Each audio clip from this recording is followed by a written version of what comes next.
Bonjour à tous, ici Yoann Meyer.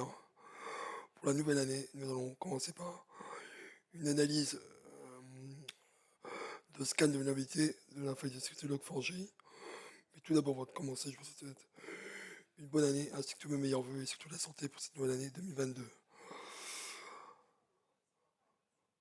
Donc, comme vous savez, au niveau de l'informatique, on a beaucoup d'alertes au niveau de la sécurité Log4j. Donc, j'ai deux cas à vous présenter. Première trace réseau, c'est des requêtes DNS qui appellent on voit que le serveur DNS reçoit un point, fait une requête DNS vers un serveur internet. Et la requête qui est inquiétante, c'est la query, on voit qu'il apparaît log4j. Donc ça, c'est pas très... ça veut dire que des serveurs ont sûrement eu la faille de sécurité. Et des appels DNS sont faits vers une IP que nous allons voir tout de suite. On va suivre le flux UDP. Donc on a une réponse du serveur DNS Internet qui lui dit pour atteindre ce nom d'hôte là, il faut utiliser l'adresse IP. On va aller dans les réponses, c'est mieux. Voilà, l'adresse IP 167, 71, 13, 180, 196. On va faire clic droit, prépare filter, copier valeur, excusez-moi, copier valeur. Hop, on va aller dans Google. On va aller sur Google, s'il veut bien. Excusez-moi. Voilà, on va marquer réputation IP. Hop, dans Google. On va aller sur abuseip.com. Et là, confirme abuse 100%. C'est-à-dire qu'elle est vraiment. Cette IP-là a des rapports d'abus sur pas mal de sites et on voit ceux qui utilisent la faille de sécurité. Log4j. On la voit apparaître plusieurs fois. Donc, la requête qui est intéressante à faire, excusez-moi,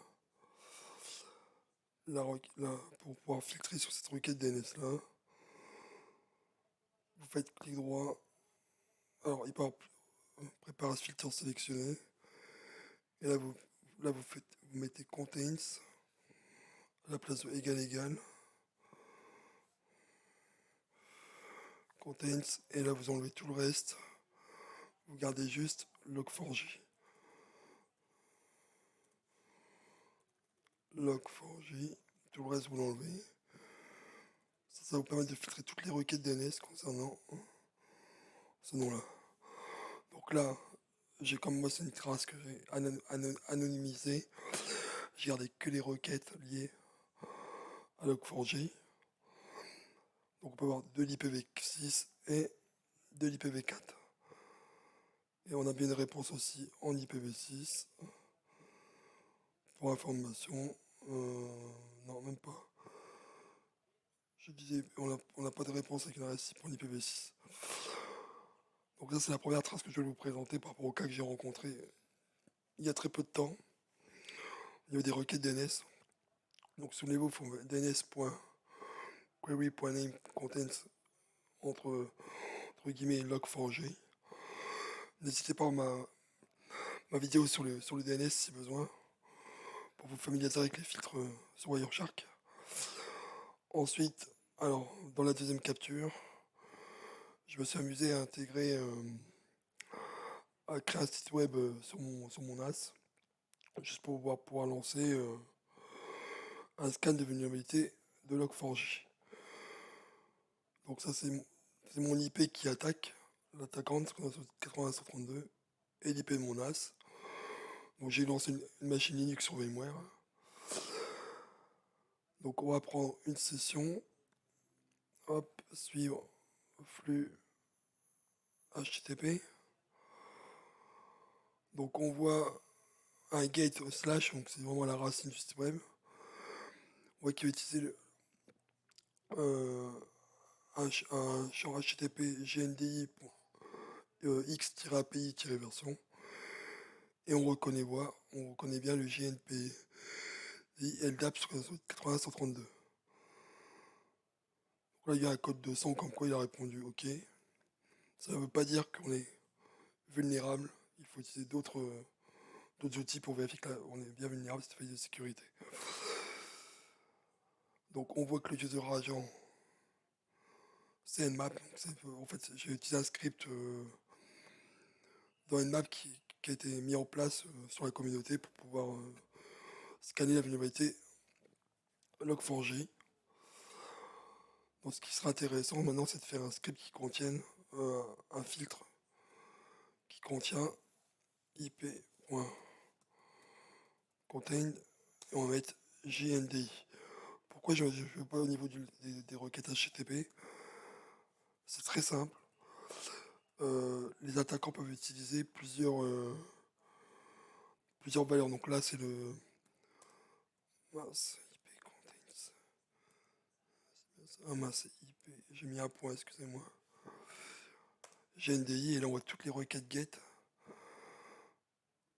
Que des requêtes get qui contiennent GNDI. Pourquoi je ne joue pas avec les filtres HTTP? C'est très simple. Au niveau des requêtes, ils peuvent passer par le XAPI version, soit on peut utiliser le user agent. Donc, afin d'avoir l'ensemble des requêtes qui font un scan de vulnérabilité par rapport à la faille de sécurité log4j, on contient IP contains GNDI. Et on va les sauvegarder en ce filtre. IP contains filtre, et je vais marquer log4j. Ça permet directement de garder ce filtre pour pouvoir rapidement voir ce qui se passe dans ma trace réseau s'il y a une attaque de scan de vulnérabilité pour log4j. Alors là, c'est sur le port 80, mais les attaquants ils peuvent utiliser le port 443. Donc là, quand c'est le port 443, malheureusement, à part sans déchiffrer les flux, on ne saura pas si un attaquant a essayé de scanner d'exploiter la vulnérabilité. Donc là, il faudra vraiment des outils liés à la cybersécurité pour les ports 443. Donc voyons voir, est-ce qu'on a d'autres. On va aller voir les autres requêtes, on va prendre une au hasard. Et là, ce qui est intéressant, hop, on va suivre ce flux-là. Suivre HTTP stream. Donc là, user agent, c'est plus Nmap, mais c'est curl. On voit qu'il a lancé une requête en utilisant toujours le header XAPI version. GNDI LDAP, toujours en 8032, donc ça c'est mon serveur attaquant. Et il essaie de lancer une commande. Donc on voit qu'il est en base 64. Donc on va prendre cette valeur-là. On va aller via l'outil GitHub CyberChef. Donc vous tapez dans Google CyberChef et vous arriverez sur le site là. Donc ici on va mettre notre code là. Et on va lui dire to base 64. Non, excusez-moi, from base 64. Et là, on a la commande qui essaie d'exploiter l'attaquant. Touch, donc elle essaie de créer un fichier à vide sous Linux. touchmp pwnn. Donc, est-ce que cette commande est passée? Donc, normalement, quand j'ai lancé mes filtres, on aurait dû avoir des valeurs ici qui s'incrémentent et on n'a rien eu. C'est que le site web n'est pas vulnérable. Donc, ce que je propose, c'est qu'on se connecte sur le serveur web et on va voir si il y a un fichier dans le touch qui a été créé dans TMP ls et on voit que le fichier qui a été demandé, qui a été créé, donc la commande qui a été lancée dans ma capture, qui a été lancée, donc on va retourner sur CyberChef, excusez-moi, Google Chrome, voilà CyberChef, touch tmp pwned n'a pas fonctionné. On voit qu'il n'a pas été créé le fichier, on le voit pas. C'est que mon serveur web n'est pas vulnérable à la faille de sécurité. Parce que j'aurais eu aussi un code retour là sur mon serveur web attaquant. Ce qu'on peut noter, donc on a créé, donc malgré qu'on a, ce qu'on peut noter, c'est qu'on a quand même un code HTTP, on a un code 200 pour dire OK, parce qu'en fait il accède au slash, mais la faille de sécurité, on voit que la faille de sécurité ne peut pas être exploitée sur ce serveur web là. Donc voilà, c'est terminé pour aujourd'hui. Donc ce qu'on a vu, c'est un serveur DNS qui fait des requêtes avec un nom où il y a le log forgé dedans. Donc on a vu un filtre. Et maintenant, on a essayé un scan de vulnérabilité via le protocole Nmap ou une requête curl.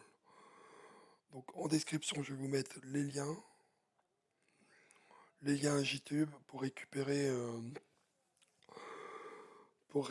les informations si vous voulez faire un test chez vous pour vous amuser sur Wireshark. Je vous souhaite une bonne journée et à bientôt pour une nouvelle vidéo.